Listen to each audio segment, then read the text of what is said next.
Alright, been asked to do a video on my 7mm-08 AR10 build. So here it is.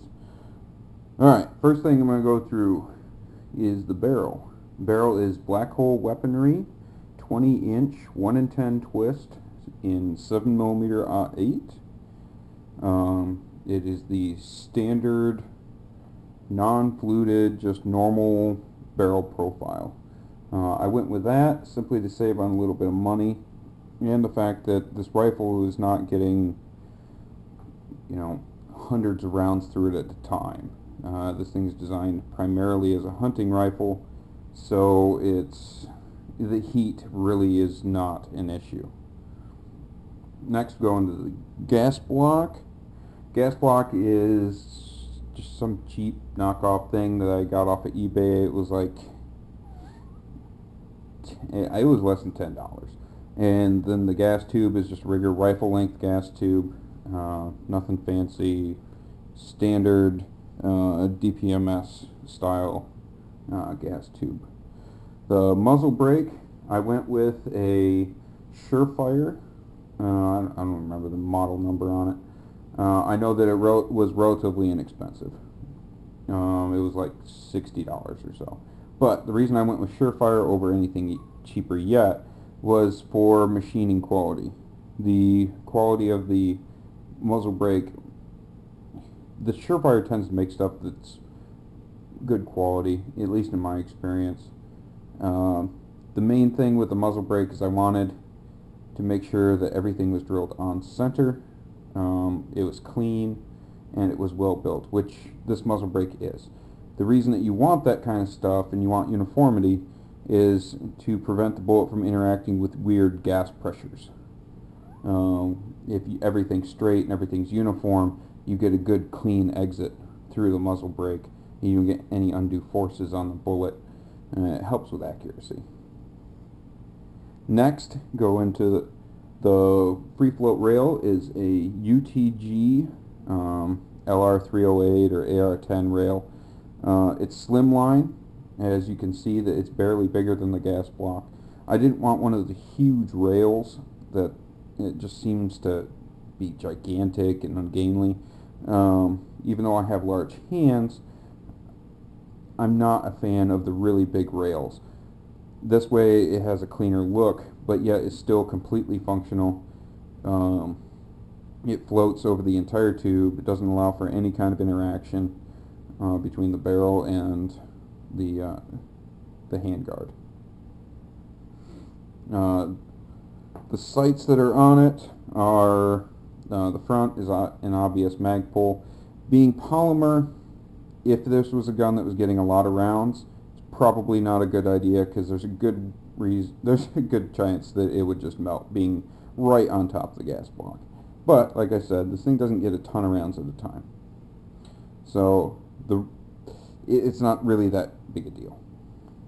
The rear sight is a military surplus adjustable one off of, honestly, an M4.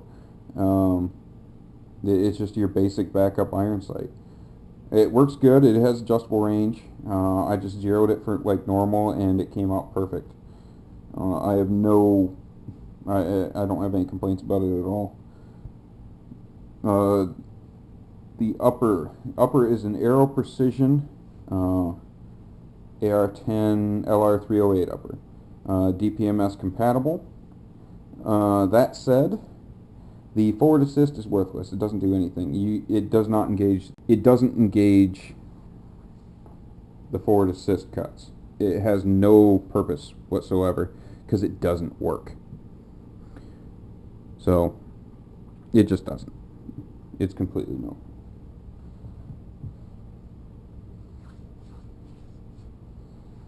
So obviously this thing has not been cleaned. I literally just took it out after I came back from the range. So as you can see, BCG is disgusting. So that brings up the bolt carrier group. PSA bolt carrier group is, how do I put it? No good. I had to spend extra money to get it to work right. The main problem that I found with their bolt carrier group is in the bolt itself. The bolt carrier is fine. There's nothing wrong with it. It works as advertised. But as you can see, I have replaced it with some DPMS parts. The staking, as you can see, is adequate. There's nothing wrong with it. Now, the problem comes with the bolt. The extractor that comes on it is garbage. It doesn't work. It would not actually seat over the rim of the case. It was absolutely terrible. And the second problem I had was the ejector. I had to replace it too. Basically, I spent an additional $40 on a DPMS kit that was meant to be an emergency kit, and I had to use it to actually rebuild this bolt so that it was functional. Now with the DPMS parts, it works perfectly fine. It absolutely works great.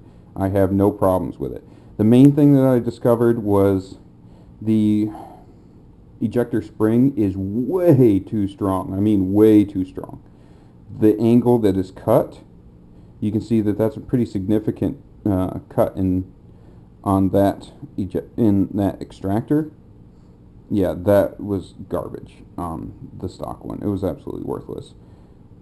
So just be aware that if you do buy one from PSA, you might as well just go buy a parts kit immediately because you're going to need it. Alright, charging handle.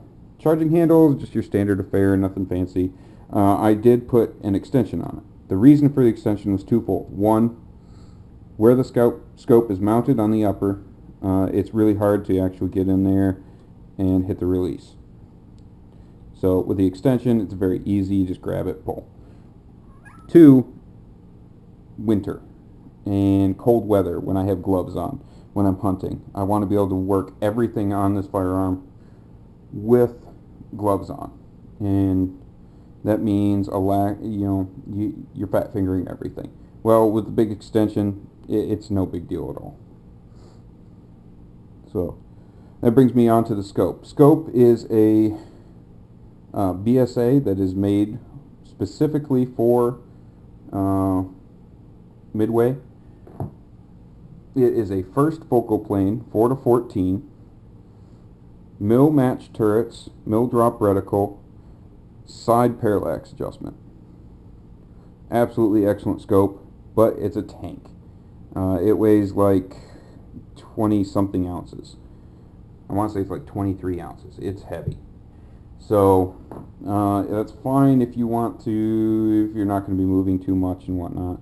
Honestly, this rifle is at the limit of what I would want to carry for weight. It's heavy. The scope caps, I mean, just regular old Butler Creek, nothing fancy. The wrap is something that I got from Academy Sports. You can actually go in there and they've got this camo wrap. It's much like medical tape. If you've ever messed with the foam medical tape, it sticks to itself, but it doesn't actually stick to the object. As you can see, it actually moves pretty freely on the scope, but it's completely stuck to itself. So it works out well. It doesn't mar up the scope. I mean, it's not painted now or anything. If it's a cheap scope, I don't care about painting it.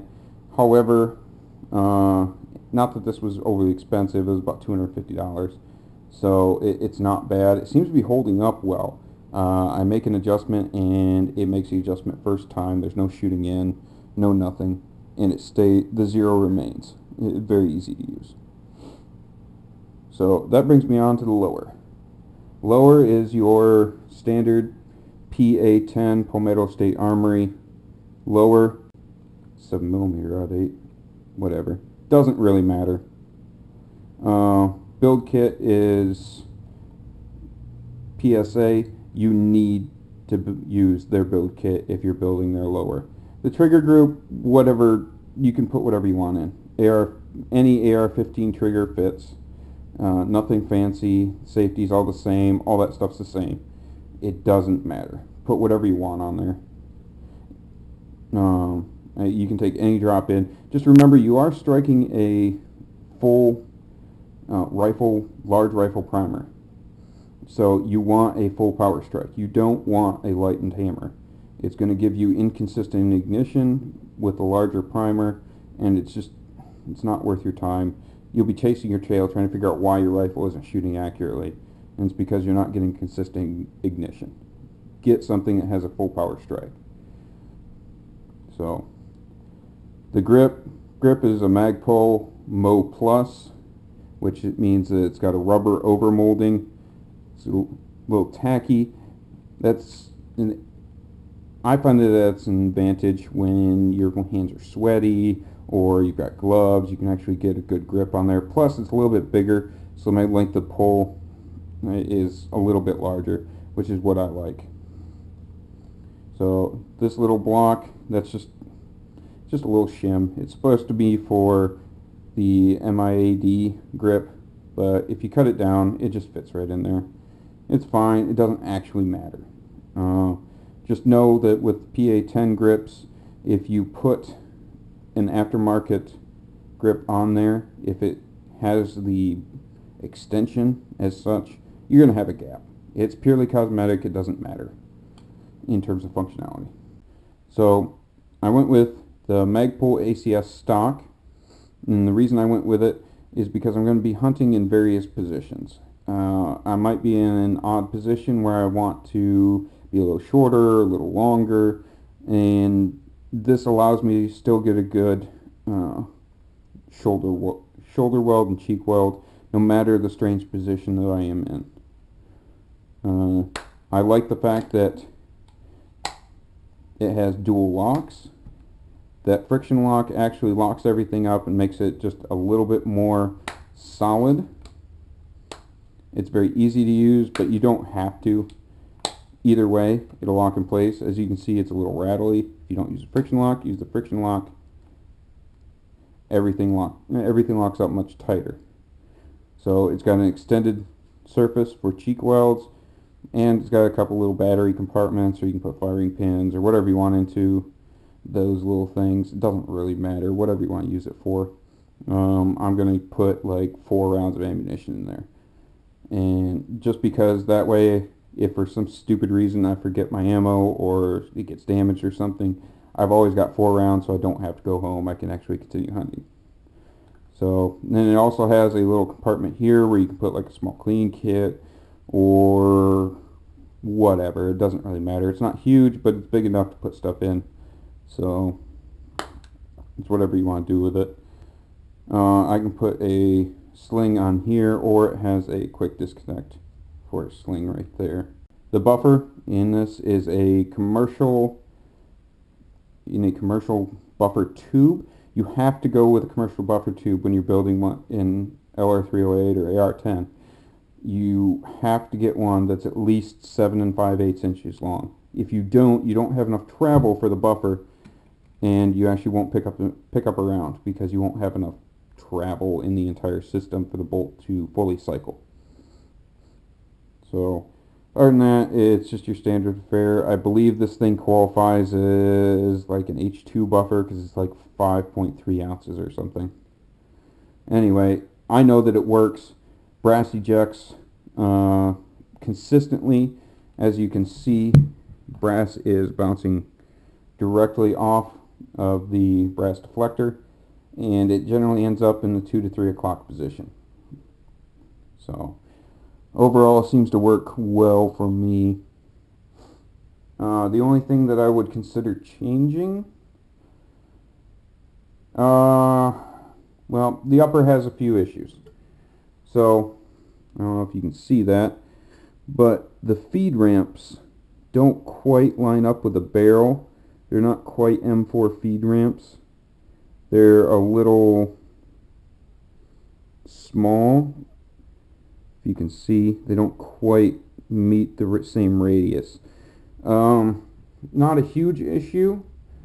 It scratches up the bullets a little bit, not enough to actually, it just takes a very, very light amount off each bullet, not enough to truly matter. I mean, if you're chambering like tons of times, then yeah, I mean, it might cause an issue, but honestly, I haven't noticed a significant issue with accuracy, as various loads, when I've been working them up, I'm able to find a sub half MOA load for pretty much every bullet that I've loaded. A couple exceptions, but for the most part, if once you figure out the loads and what it likes, I mean, this is easily a half MOA rifle. So that covers the AR10 in 7mm-08. Alright, so people are going to ask, why did you go with 7mm-08 instead of 308 or 7.62x51? The reason I went with the 7mm is twofold. One, better ballistic coefficients. A Hornady AMAX bullet has a .625 ballistic coefficient. That's amazing. I mean, that's truly a long-range bullet, especially if you can get it up around 2600. I mean, at that point, you're talking long-range accuracy. I have some Hornady SSTs, which are .55 ballistic coefficient, and I was just working up a load, and I got them to shoot a .86 something inch group. So I mean, it's less than an inch. So that's awesome. I mean, so you got a sub half MOA bullet going fast enough that you can actually reach out and hit as long a range target as you want. So this rifle really serves two purposes: hunting and the ability to reach out and shoot long range targets if I so choose. However,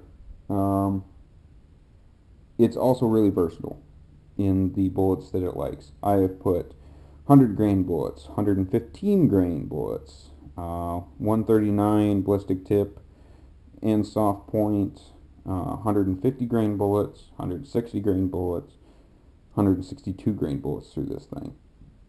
So far, I have been able to find a happy place for every single one of those bullets where I can get at minimum sub MOA accuracy, and with pretty much all but one bullet right now, I'm getting half MOA accuracy out of them.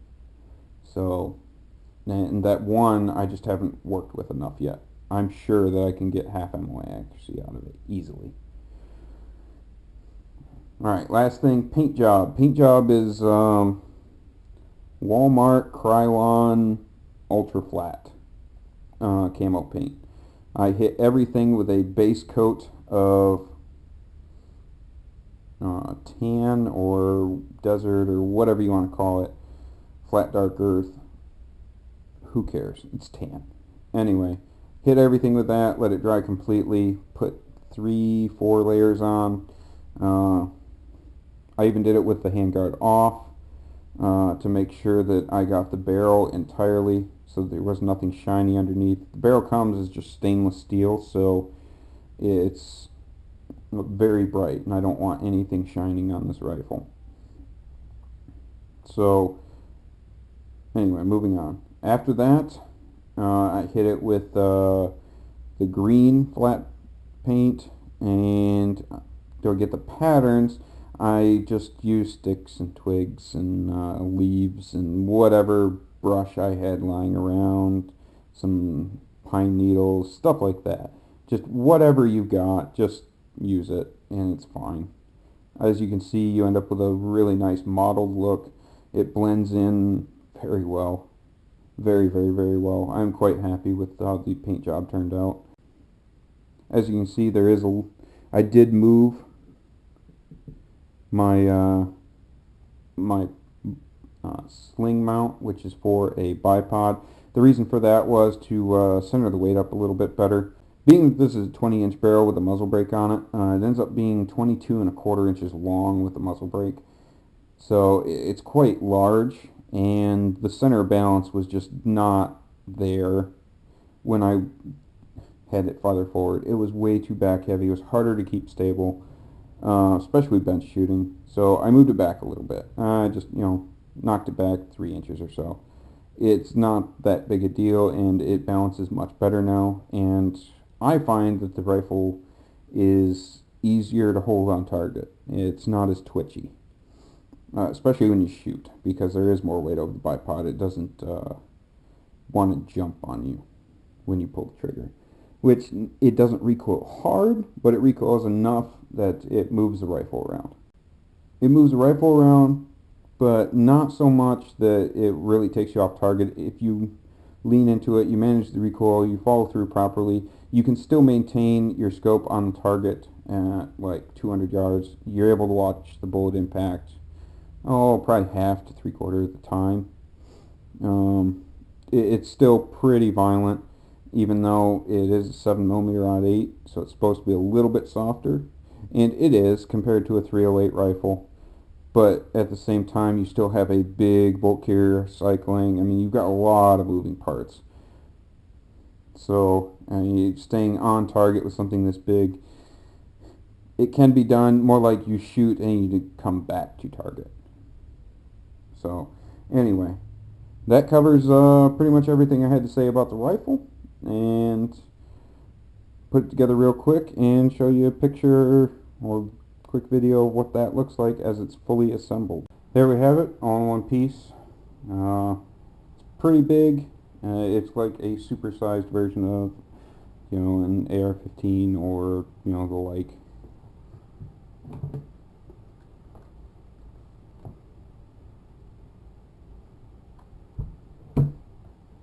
So, anyway, I'm going to post up some range video here in a little bit and go from there.